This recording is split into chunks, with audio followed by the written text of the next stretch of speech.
Now call on the Secretary of the United Firefighters Union of South Australia, Max Adlam. Please make him feel welcome.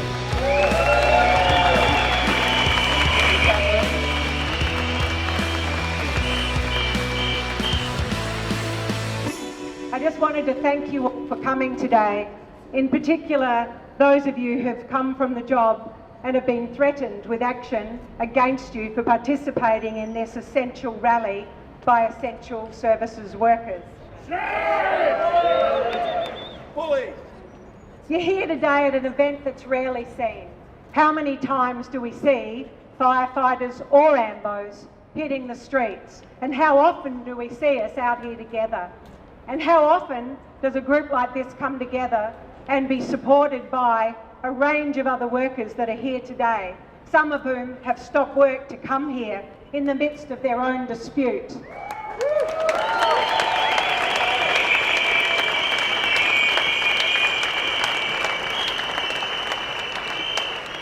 And we thank you for coming and supporting us, and we thank you for understanding that this isn't just our struggle.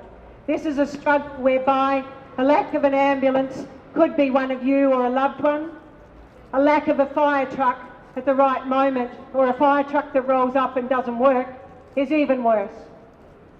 So we have a common cause here today, and it's not about our pay packets, much as this government tries to portray that and other scandals that they want to drag up, which are untrue. But there's nothing wrong with that either. No, nothing wrong with that either. But today that's not what this is about, and they know it. And we invited Mr. Marshall to come out and meet with us, but I can't see him, and I don't suppose I will.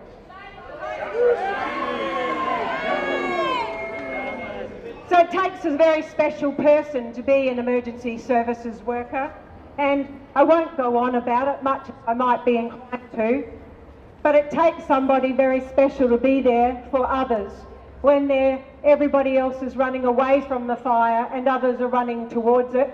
It's us, and we're there in the time of need. Our people do long hours, they do shift work continually with all the problems that that brings. They study, they train hard, they're dedicated. I know that I can be in a station talking to members about things that may interest them deeply, but if those bells drop, you better be ready to get out of their way, because they'll trample you on the way out.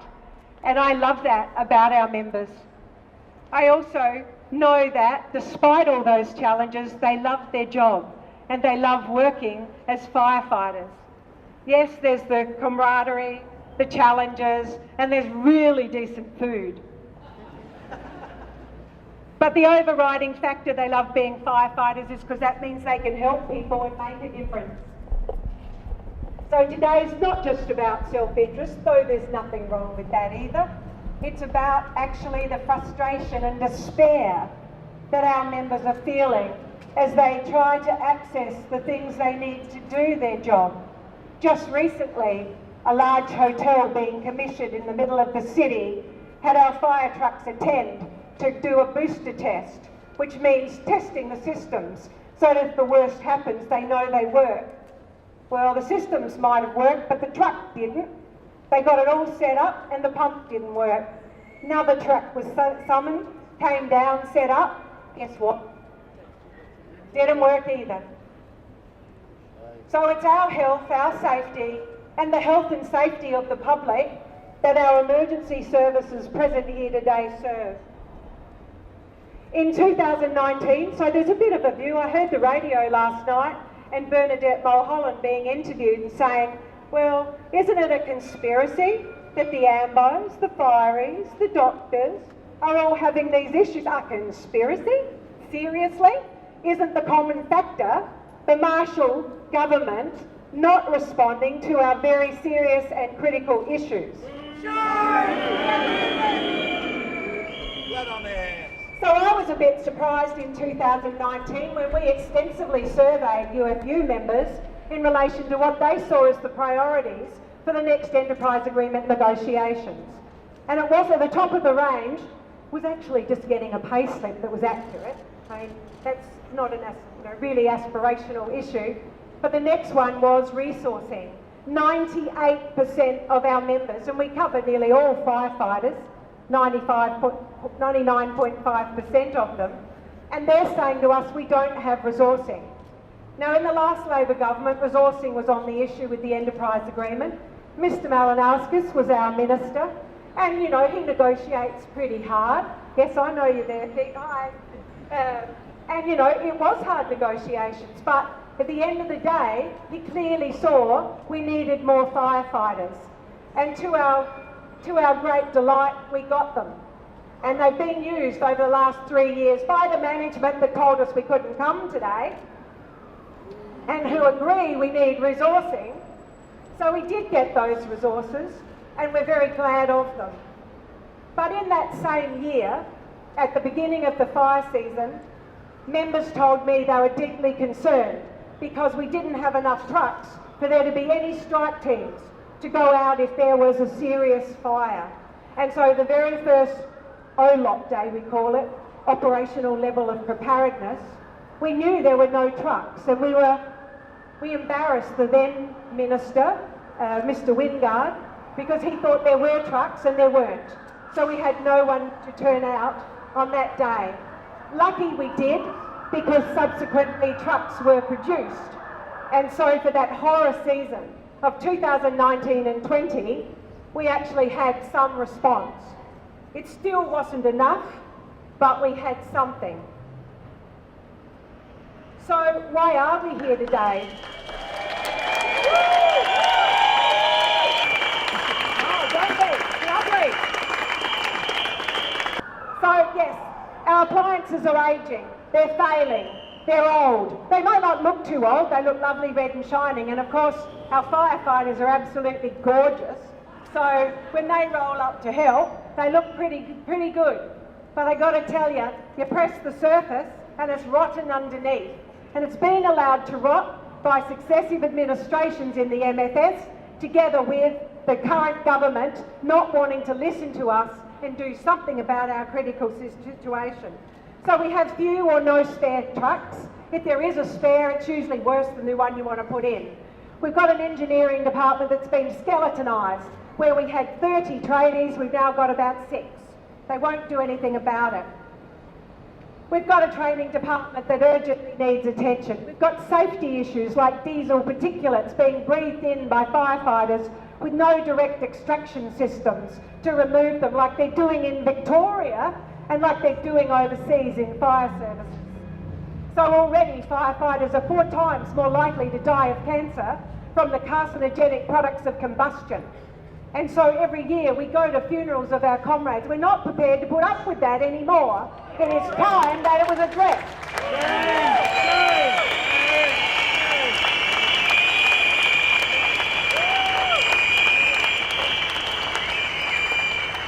We want burn-over protection systems, the way the Kilty independent report of the last bushfire season said. This government, smoke and mirrors, pretends it's doing things, makes it sound really flash. Well, it's crap. We're not getting them, and we're not likely to for quite some time. We want ticks. Out in the country, our country members are being treated despicably. Now, quite often, they have the oldest trucks. They don't have the essential equipment, like thermal imaging cameras, supposed to be on every truck, certainly in the metropolitan area. Well, guess what? In the country, it's normal for 1 per station. So there are many trucks without that, which could endanger the life of our members or the public that they're setting out to save. We're even getting corners cut by this administration that are sending out trucks without the full crew, against all standard operating procedures, including this week. Trucks have been going out with 3 people on it. So you haven't got the 2 backup to go in and get the 2 guys or women that are in there doing the work inside of a burning building and get them out if worse happens. It's not enough, it's not acceptable, and it's got to stop. Shame! Shame on you, Marshall!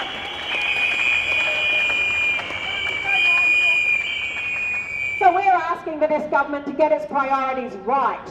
I don't know if there's much chance of that, because they're much more interested in bread and circuses, and so, you know, there's plenty of money to plan for a stadium, but none for emergency services workers. They don't even want to hear our stories.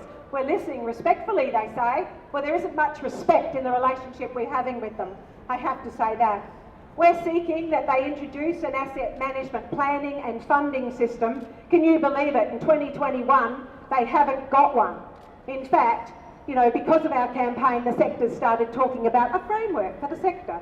Well, it's long overdue, but we welcome it if it comes.